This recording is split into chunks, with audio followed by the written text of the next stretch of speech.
Halo teman-teman, kembali lagi dengan saya Arvin Goldivurbius di mata kuliah fotografi, di mana pada pertemuan hari ini kita akan membahas tentang lighting, di mana proses di dalam sebuah kamera, di mana ada yang namanya exposure. Apa itu exposure? Exposure ya sama halnya dengan settingan sebuah cahaya, di mana terdapat 3 exposure yang terdapat di dalam sebuah kamera, teman-teman. Di mana ada normal exposure, ada underexposure atau decrease exposure, dan ada juga overexposure, di mana jika cahaya yang ada di dalam sebuah kamera itu normal atau standar, berarti cahaya yang dihasilkan itu balance, seimbang. Jika underexposure ataupun decrease exposure, itu menyebabkan foto terlihat gelap. Dan jika overexposure atau increase exposure menyebabkan foto itu terlihat terlalu terang. Teman-teman bisa melihat di gambar berikut. Ini teman-teman bisa lihat di sini, di mana decrease gambarnya itu sedikit gelap. Standar dia balance untuk cahayanya. Dan untuk increase dia lebih cerah. Di kamera ini terbagi menjadi 3 bagian untuk pencahayaannya ataupun exposure. Terus selanjutnya di exposure sendiri teman-teman itu terbagi menjadi 3 elemen dasar ya dari exposure, di mana ada aperture, shutter speed, dan ISO. Elemen ini masing-masing saling terkait teman-teman dalam mempengaruhi sebuah cahaya yang akan masuk di sebuah sensor kamera. Untuk apa?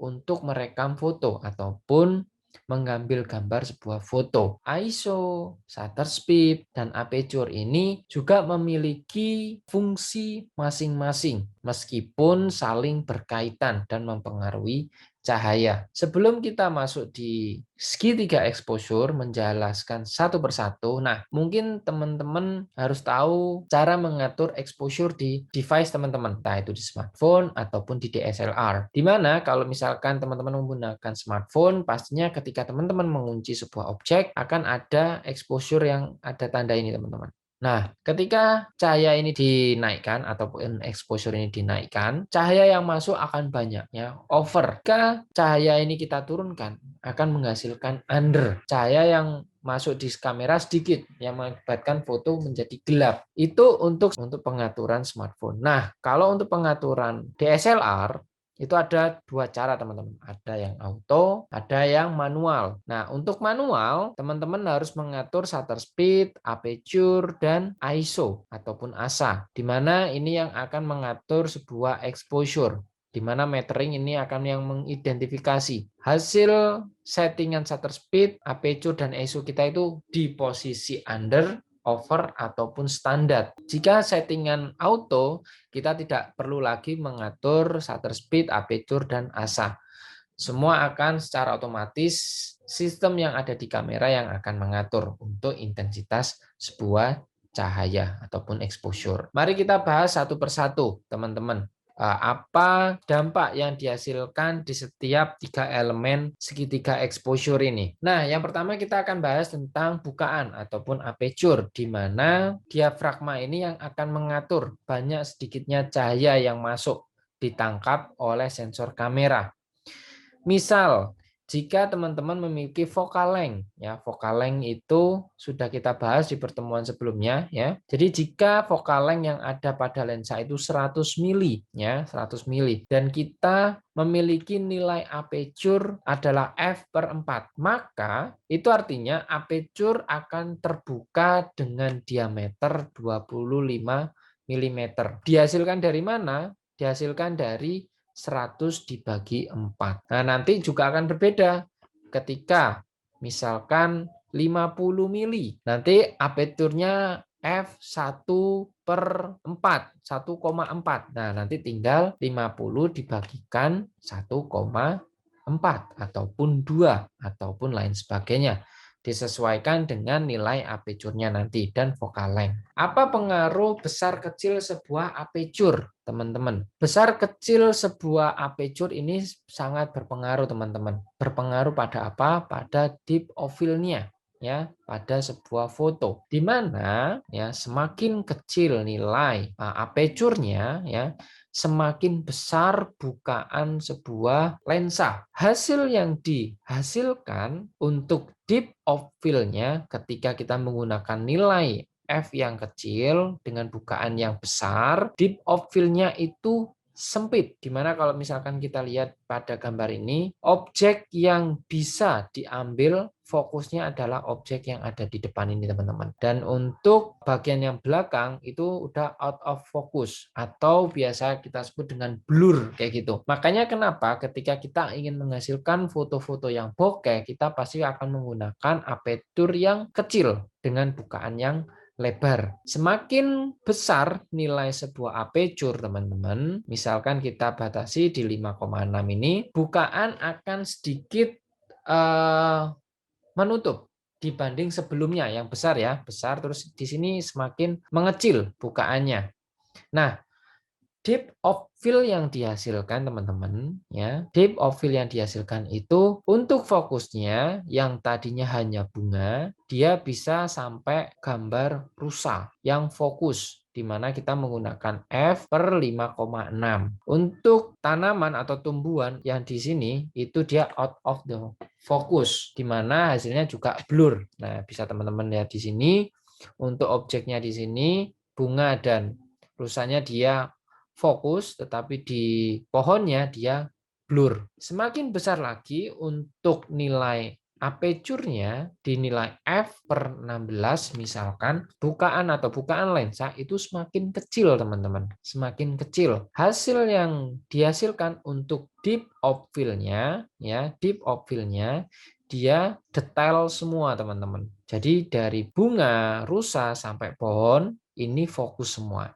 Nah, ini bisa teman-teman lihat perbandingannya, di mana aperture kecil dan aperture nilainya besar dalam pengaruh deep of field-nya. Seperti itu ya. Nah, selanjutnya, apa pengaruh besar kecil aperture pada exposure-nya? Ya, semakin kecil nilai dari aperture-nya, bukaannya tadi semakin besar. Cahaya yang masuk pastinya juga besar. Sehingga cahaya yang timbul ataupun gambar yang ditimbul dari exposure yang dihasilkan dari aperture nilai yang kecil itu besar cahayanya, teman-teman. Jika nilai aperture semakin tinggi ataupun besar, cahaya yang masuk pada kamera itu semakin kecil. Nah, teman-teman bisa melihat pada gambar berikut, sudah terlihat jelas. Terus selanjutnya kita akan membahas tentang ISO, teman-teman. ISO ini juga sama, di mana ISO adalah cahaya juga, teman-teman. Di mana ISO ini adalah ukuran tingkat sensitivitas sensor terhadap cahaya. Di mana semakin tinggi nilai ISO, semakin sensitif sensor kamera terhadap cahaya. Jadi cahaya yang dihasilkan juga akan semakin cerah. Seperti itu. Semakin kecil nilai ISO, cahaya yang masuk juga akan semakin kecil.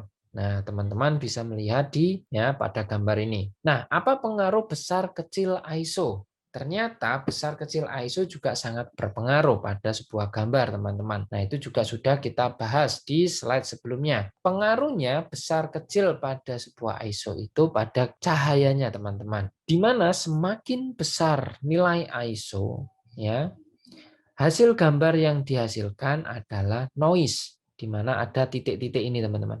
Ya, terlihat titik-titik putihnya ya. Dibanding dengan nilai ISO yang kecil, dia tidak memiliki ataupun sedikit memiliki noise-nya, teman-teman. Jika dibanding, makanya itu kenapa teman-teman kita diharapkan untuk menghindari penggunaan nilai ISO yang besar kayak gitu. Tergantung seni ya, tergantung seni yang akan teman-teman buat seperti apa. Apakah tidak boleh menghasilkan noise? Ya boleh-boleh saja, nggak apa-apa karena memiliki nilai art yang berbeda juga untuk noise tersebut. Noise ini juga bisa memperlihatkan hasil foto yang jadul seperti itu. Tapi kalau di profesional atau emang untuk komersialisasi, mungkin untuk noise sendiri itu harus dikurangi, teman-teman, untuk menghasilkan gambar yang tile seperti itu. Ini pengaruh ISO pada exposure, di mana ya ini semakin tinggi nilai dari ISO-nya, dia akan semakin besar cahaya yang dihasilkan. Oke, selanjutnya kita akan bahas tentang shutter speed, teman-teman. di mana shutter speed adalah kecepatan ranah pada sebuah kamera terbuka atau waktu antara kita memencet tombol shutter di kamera sampai tombol ini kembali ke posisi semula. Nah, teman-teman pasti sudah paham sistem kerja kamera, di mana di dalam sebuah kamera itu ada shutternya, teman-teman. Jadi ketika tombol kamera untuk jepret itu ditekan, shutter pada kamera itu terbuka dan selanjutnya tertutup jika tombol pada kamera itu kita lepaskan. Shutter ini juga akan berpengaruh, teman-teman, pada hasil gambar kita, baik itu dari cahaya dan pengaruh pada gambar, teman-teman. Nah, ada yang namanya shutter yang tinggi ya atau fast shutter speed. Ada yang medium shutter speed, ada yang slow shutter speed. Nah, ini adalah efek yang akan dihasilkan pada sebuah gambar nantinya. Pengaruh besar kecil sebuah shutter speed, teman-teman.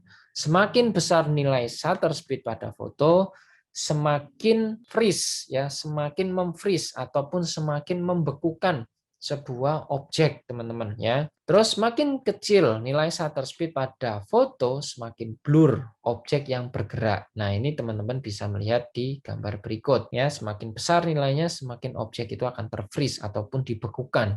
Semakin kecil nilai objek nilai shutter speednya, objek akan semakin blur. Nah, apa pengaruh shutter speed pada exposure? Yang pasti semakin lama shutter speed itu menangkap sebuah cahaya, ya semakin cahaya masuk banyak ya.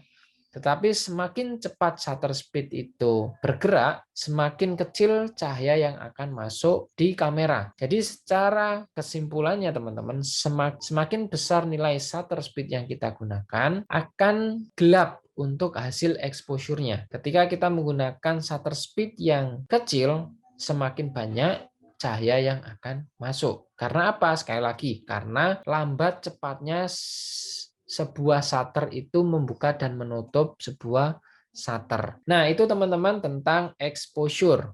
Nah, selanjutnya di sesi ketiga kita akan melanjutkannya pada video selanjutnya. Assalamualaikum warahmatullahi wabarakatuh.